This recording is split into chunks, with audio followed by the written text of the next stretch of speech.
দিয়েন গো, এরা দেখবে দিবে না, খিদা জ্বালায় মরছি।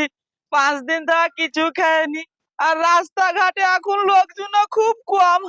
ওরে বাপ রে বাপ, এখানে 5টা লোক আছে, দেখি যাই। আহ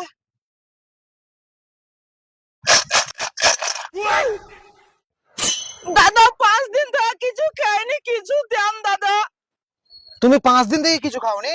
হ্যাঁ, এলো 500 টাকা। ঠিক আছে, তুমি পেট ভরি খাবা, আর যা বাঁচবে আমাকে রিটার্ন দিবা। হ্যাঁ ঠিক আছে দাদা, ধন্যবাদ। ওপরওয়ালা আপনার ভালো করুক।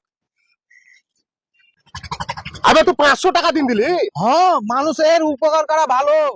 ওই দাদা তো 500 টাকা দিলে, তো আমি 500 টাকার মধ্যে কি খাবো? ভোগ তো লাগি নাই। তো এক কাজ করি, আমার কাছে 200 টাকা আছে, এই 200 টাকাটা ওকে ঘুরে দিব, আর এই 500 টাকাটা পকেটে ভরে নিব, বলবো 300 টাকার কিছু খাইলি আছি, যাই রিটার্ন করে দিব গা। দাদা, আপনি যে 500 টাকা দিয়ে হালেন, 300 টাকার আমি পেট ভরে খাই আছি, আরে দেখেন 200 টাকা পেঁচে আছে, লেন। দেখলি বে, দেখলি, এই দেখ, মানুষের উপকার করা ভালো। দেখ কেন? কেন ওই 500 টাকা নোটটা আমি 1 মাস ধরে চালিয়ে পারছিলাম না। কেন চলবে না? বইটা জাল নোট ছিল।